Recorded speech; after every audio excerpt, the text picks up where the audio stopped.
आपल्याकडे आपण जाती धर्म मानत नाही सगळेजण, बरोबर ना? पण ज्या सावित्रीमाईंमुळे आपण आज आहोत, ज्यांच्यामुळे मी आज आहे, ज्यांच्यामुळे मी शिकले, माझं कर्तृत्व सिद्ध करू शकले किंवा मी बोलू शकते, त्या आज त्या सावित्रीमाईंमुळे. त्याच सावित्रीमाईंची कथा सांगण्यासाठी या ठिकाणी अल्फिया आपणासमोर येत आहे. मी सावित्रीबाई बोलते, मी सावित्रीबाई फुले बोलते. अल्फिया.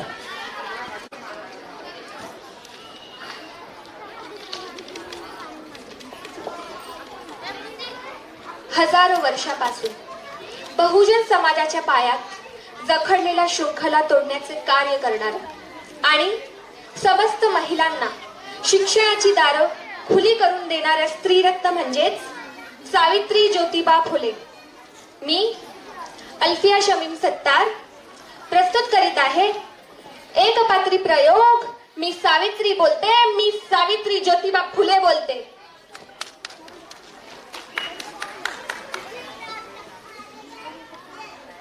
मी आज सावित्री, ओळखलं का नाही? ओळखलं ना ग? मी आज सावित्री ज्योतिबा फुले. आज मी तुम्हासनी माझी कहाणी सांगणार आहे. नायगाव माझं माहेर, याच नायगावात माझा जन्म झाला. तारीख होती 3 जानेवारी 1831 ची. आई लक्ष्मीबाई आणि वडील खंडोजी नेवसे यांच्या पोटी झालेलं मी पहिलं कन्यारत्न. माझे वडील गावचे पाटील होते. पाटलाच्या शब्दाला गावात मान होता आणि बाजारात मोठी पत होती.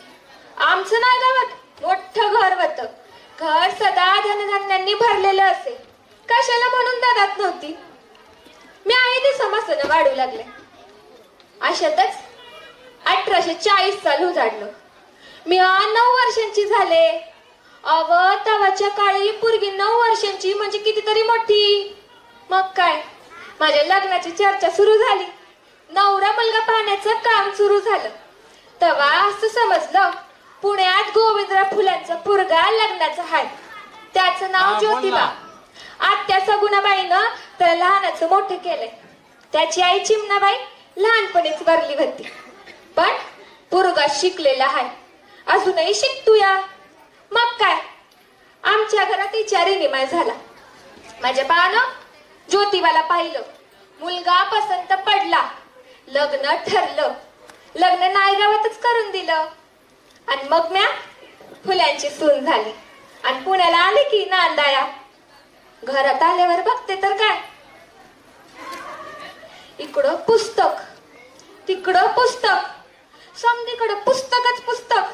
या बाया, म्या म्हटलं हा बाबा काय पुस्तकच खातो की काय? मी की नाही यांना शेठजी बोलायचं. शेठजींचा शाळेत एक बामण मित्र होता. त्याचं लग्न असल्यानं त्याने शेठजींना निमंत्रण दिलं होतं. मित्राचं लग्न म्हणून शेठजी मस्त नटून थटून वरातीत पुढे मिरवत होते. पण ही गोष्ट काय बामणांना आवडली नाही. त्यातला एक बामण म्हणतो कसा,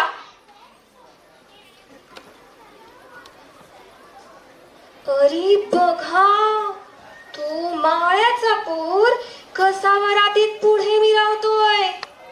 4 बुक शिकला म्हणजे बामणांची बराबरी करतो काय? सांगून ऐकतोय का बघा, नाहीतर धक्के मारून बाहेर काढा. शेठजींनी हे ऐकलं.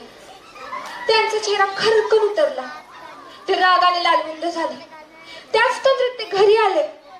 स्वतःलाच प्रश्न विचारित राहिले. बोलायला लागले, ही जातीची भानगड कुणी निर्माण केली? ब्राह्मण सर्वात श्रेष्ठ हे कुणी ठरवलं? आम्ही कनिष्ठ का? माणूस जन्माने उच्च-नीच कसा ठरू शकतो? विचार करून करून त्यांचं डोकं भणभणायला लागलं. मग त्यांनी ठरवलं, ही जातीची भूता गाडून टाकायची, लोकांना सत्य धर्म सांगायचा आणि त्यासाठी आपणही शिकायला हवं आणि इतरांनाही शिकवायला हवं. मग काय, दुसऱ्या दिवशी शेठजी आले की काठी घेऊ लट्टा कापू लागले. तेव्हाच्या काळी मी ऐकलं होतं नवरा बायकोला हाणतूया. हे आले आणि म्हणतात कसे, साऊ आजपासून तुम्ही बी शिकायचं. तशी मी बोलले, मला काही ते जमणार नाही बघा. तुम्ही शिकवा ती समजायला. मी आता मासनी चटणी भाकर करेन. तसे हे रागाने बोलू लागले. सावित्री, आपल्या समाजाला शिक्षणाची गरज आहे आणि त्यासाठी आपणही शिकायला हवं आणि इतरांनाही शिकवायला हवं. मला असं वाटतं इतरांपासून सुरुवात करण्याऐवजी आपण स्वतःपासून सुरुवात करूयात. आणि मग काय, दुसऱ्या दिवसापासून आंब्याच्या झाडाखाली बसून हे जमिनीवर अक्षरे लिहायला लागले. मी आता अक्षर गिरवायला लागले. हळूहळू मी शब्द शिकू लागले. मग वाक्य लिहायला लागले. ज्ञानाची किरण माझ्या जीवनात प्रवेशली. मला फार फार आनंद झाला. आभाळ एवढा आनंद झाला. समाजातील भेद नष्ट करायचा असेल तर ज्ञानाला पर्याय नाही. स्त्रिया शिकल्याखेरीज समाजाची प्रगती होणार नाही. ते म्हणतात ना, जिच्या हाती पाळण्याची दोरी तीच जगाला उद्धारी. हे आम्हा दोघांनाही पटलं होतं. आम्ही ठरवलं मुलींसाठी शाळा सुरू करायची. ठरल्याप्रमाणे आम्ही 1 जानेवारी 1848 रोजी पुण्याच्या भिडेवाड्यामध्ये पहिली मुलींची शाळा सुरू केली. पहिल्या दिवशी शाळेत 6च मुली होत्या. आम्ही दोघं बी घरोघरी जायचो. लोकांना शिक्षणाचं महत्व पटवून सांगायचो. तेव्हा कुठं कशा 6 मुली मिळाल्या. शेठजी त्यांना शिकवायला लागले. पण तवाच्या काळी पुरुषांनी शिकवणं म्हणजे महापाप समजला जायचा. त्यांनी ही जबाबदारी मला दिली. मी आता स्वीकारली. आता मुली शिकू लागल्या आणि त्यावेळेच लोक बिथरले की त्यांची आरडाओरड सुरू झाली. बोलायला लागले, धर्म बुडाला, संस्कृती इटाळली, स्त्रिया शिकून शहाण्या झाल्या तर पुरुषांच्या डोक्यांवर मिऱ्या वाटतील मिऱ्या, विद्या बाटली हो बाटली. पण मी काय डगमगले नाही. भिडेवाड्यापर्यंत चालत जात. रस्त्याने जाताना कुणी माझ्या शेजारून जायचं. पचकन थुकायचं. एकदा एकानं शेण टाकलं अंगावर. एकदा एकानं चक्क तगडे खाल्ले टपुरात. बाई ग, घाण टाकण्याचं काम रोजच व्हायचं. तेव्हा मग म्या सोबत 2 लुगडी नेत. रस्त्याने जाताना खराब झालेलं लुगडं वर्गात गेल्यावर बदलत, स्वच्छ धुतलेलं लुगडं नेसत, मुलींना शिकवत परत माघारी येत.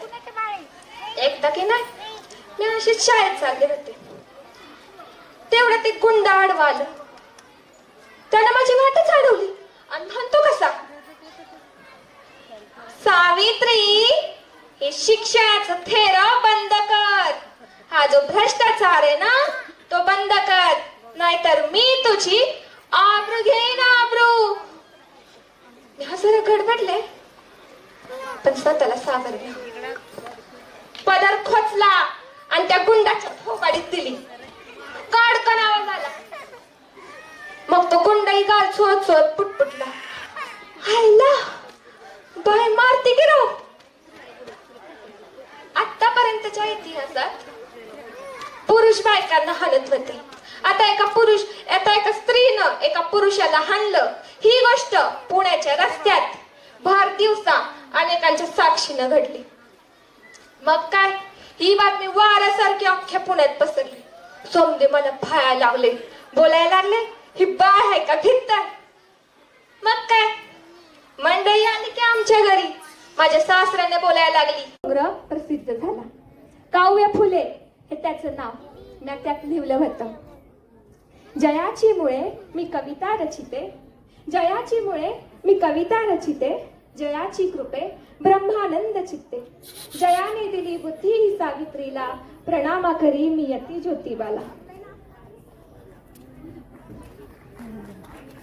एक दिवस का नाही शेठजी पुस्तक लिहत बसले होते.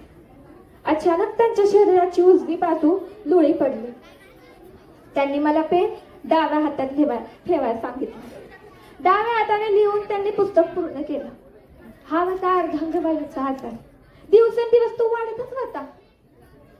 अशातच 28 नोव्हेंबरचा काळा दिवस उजाडला. त्या दिवशी शेठजी स्पष्टपणे बोलू लागले, सावित्री, सावित्री, मी गेल्यानंतर सुद्धा तुम्ही हे कार्य सुरू ठेवा. सत्यशोधक समाजाला खूप पुढे न्या. यशवंताला मोठं करा. आणि त्यांनी श्वास सोडला.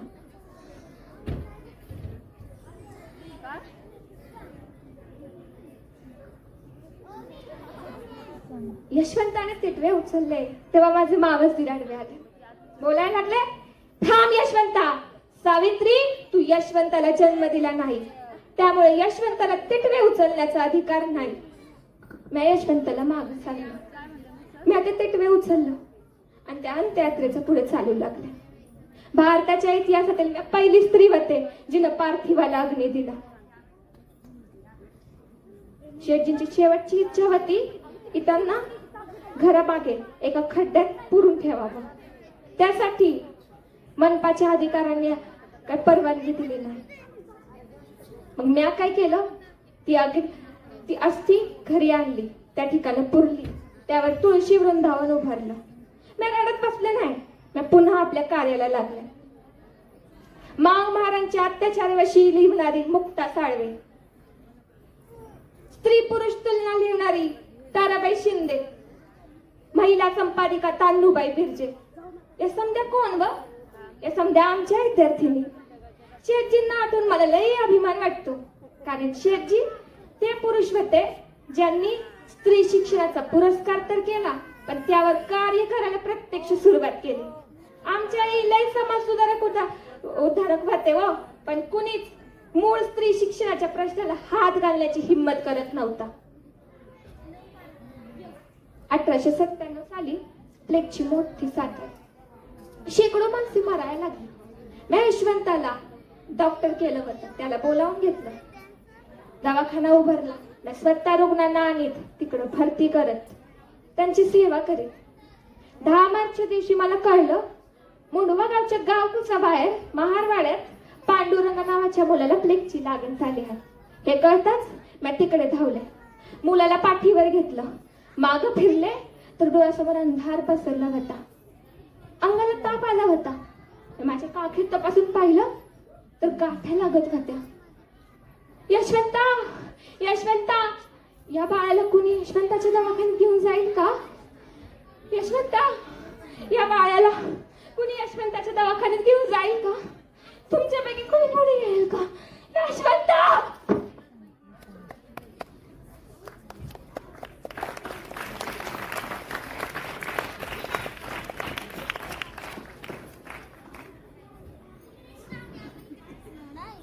गेली. ज्योतिबांची ज्योत गेली.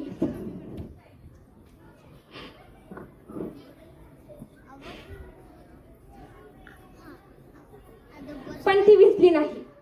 तिने अनेक ज्योती पेटवल्या. आज समाजात कलेक्टर, डॉक्टर, वकील, प्रधानमंत्री अशा अनेक रूपांत ती आपल्याला पाहायला मिळते. तिने प्रकाश सर्व दिशांकडे पसरला. ती हयातवर दैवत झाली. विद्यार्थी समाईसारखी शांतपणे. धन्यवाद. खूप छान आलफिया. आलफिया इथेच थांब. मी नंदेश्वर सरांना विनंती करते की इतक्या सुंदर नाटिके, एकपात्री नाटिकेबद्दल ती खरंच रडली आहे स्वतः अक्षरशः.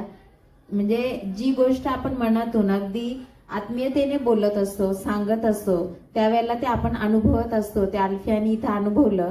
कदाचित खाली बसलेल्यांच्या पण डोळ्यात पाणी नक्कीच आलं असेल. खूप सुंदर नाटक आल्फियाने या ठिकाणी सादर केलं. नंदेश्वर सर, मॅडम यांना मी विनंती करते की तिला सर या ठिकाणी गिफ्ट देत आहे. एक स्मार्ट वॉच आहे आणि टिफिन बॉक्स या ठिकाणी आल्फियाला देण्यात येत आहे. जरा जोरदार टाळ्या वाजवा आल्फियासाठी.